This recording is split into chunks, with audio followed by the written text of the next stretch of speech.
sommaire de cette édition, une expo hors du commun à Châteauroux. Des milliers de Legos font revivre la période napoléonienne. De quoi réjouir les jeunes visiteurs et découvrir le patrimoine d'une manière originale. Ouvert depuis 15 jours, Lascaux 4 fait le plein. La réplique de la fameuse grotte a déjà accueilli près de 20 000 visiteurs. Mais pour commencer, direction la Creuse, où un agriculteur a eu une drôle de surprise. Il a reçu un PV pour excès de vitesse dans les rues de Milan. Problème, il n'y est jamais allé et c'est son tracteur vieux de 35 ans qui a été flashé. Un véhicule qui n'est jamais sorti du Limousin. Thierry Michon a reçu un bien étrange courrier venant de la police italienne. Je m'étais fait flasher à 116 km/h à Milan. Donc d'entrée, je me suis douté que ce n'était pas la voiture. J'ai pris mes cartes grises de tracteur et j'ai vu la première que j'ai prise était la bonne, c'était le tracteur. Vous n'avez jamais été à Milan? Je n'ai jamais été à Milan, même jamais sorti du département avec ce tracteur qui date de 1982 et qui roule au maximum à 25 km/h sur route.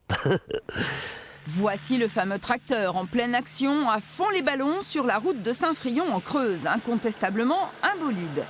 Deux explications possibles, soit une usurpation d'immatriculation, soit, comme le pensent les gendarmes, une confusion de l'appareil électronique qui a pris le cliché. Les plaques françaises et italiennes sont quasi identiques, à ceci près qu'au lieu de traits entre les chiffres et les lettres, il y a des points. Selon la gendarmerie, les appareils à lecture optique ne font pas toujours la différence. En tout cas, l'agriculteur dont l'exploitation est à cheval entre Saint-Frion et Sainte-Fère-la-Montagne a demandé et reçu le cliché par Internet. Les choses sont claires. On voit bien que c'est une voiture et que ce n'est pas mon tracteur qui a été fauché à 12h26. Et Thierry a fait un recours écrit auprès du préfet de Milan.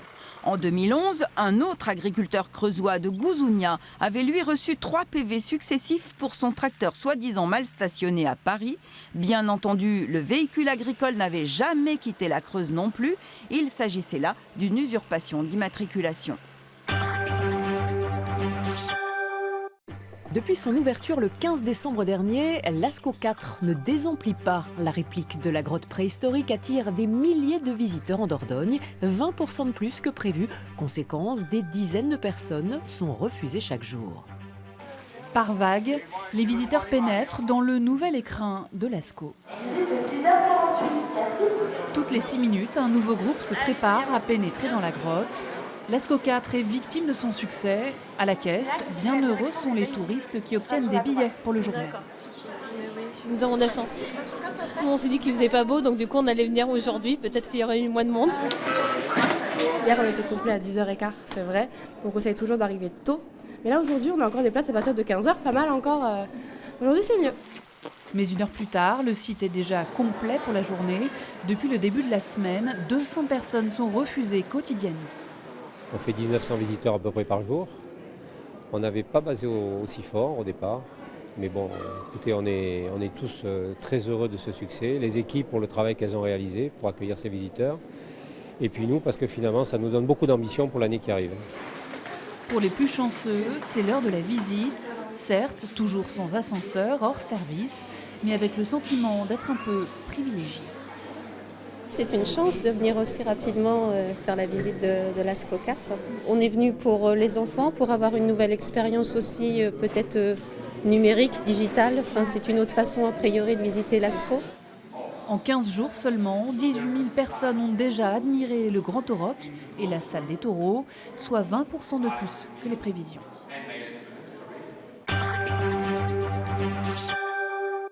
Les expositions historiques n'ont pas forcément la cote auprès des enfants, mais à Châteauroux, ils sont conquis.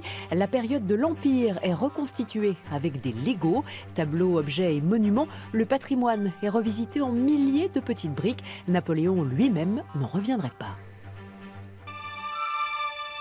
Napoléon, c'est le héros de cette exposition consacrée à la légende impériale. Mais la véritable star, c'est Lego, des petites briques danoises qui permettent de réaliser toutes les constructions et bien des audaces. Comme cette reproduction de la célèbre peinture de David, réalisée en toutes petites briques de couleurs différentes, ou cette reconstitution du château de Malmaison, des reproductions qui forcent l'admiration des visiteurs. Les fresques murales qui sont de taille impressionnante, les champs de bataille et puis les bâtiments, il y a des sacrés volumes, hein. Même si c'est rapetissé, c'est quand même des sacrées pièces. Je fais des choses largement plus petites, du coup c'est plus facile, mais j'aurais jamais su faire ça. Des centaines d'heures de travail et des trésors de patience pour un résultat bluffant. Le bureau de Napoléon est réalisé en Lego, les livres également. Un peu plus loin, la harpe de Joséphine de Beauharnais fait partie des plus belles pièces. Inventé en 1932, le célèbre jeu volerait presque la vedette à Napoléon, un comble.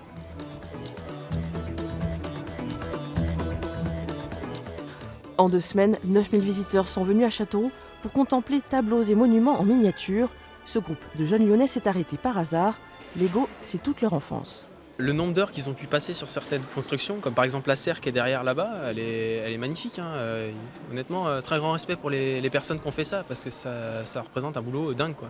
Et puis quelque chose là par contre de beaucoup plus abouti que par rapport à ce qu'on avait l'habitude de nous réaliser. Donc ouais, non, très, très impressionnant, ouais. Très impressionnant. Une expo qui donne envie de jouer. Ces 3 frères se lancent dans une construction éphémère, un palais andalou. Vous pensez que vous auriez fini avant la fermeture du musée ? Oui, ouais, parce qu'il ne reste plus que ça à faire. Et ça prend pas longtemps. L'exposition se poursuit jusqu'au 15 janvier au couvent des Cordeliers. En souvenir, la ville de Châteauroux devrait acheter ce portrait du général Bertrand qui n'imaginait certainement pas un tel destin.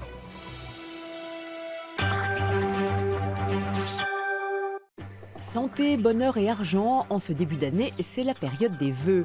À Nantes, un arbre permet d'exaucer les souhaits des habitants, un tilleul magique qui scintille de 1000 vœux. Je ne veux plus de guerre sur la terre. C'est ça, Nina, ton vœu ? Oui. Écrivez vos souhaits sur une tablette tactile au pied du tilleul magique à proximité du miroir d'eau et vos vœux se réaliseront. Petits, grands, famille, tous se prêtent au jeu et ils y croient.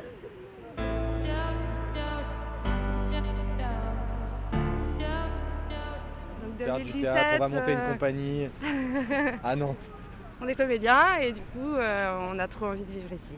Moi j'ai voulu participer parce que je trouvais ça sympa le concept et puis j'avais envie que mon vœu se réalise. Il faut y croire, autrement après c'est pas beau la vie si on croit plus à des choses comme ça. Pour que la guirlande scintille et exauce les rêves, il faut enregistrer un maximum de mots. Les plus courageux étaient nombreux à patienter.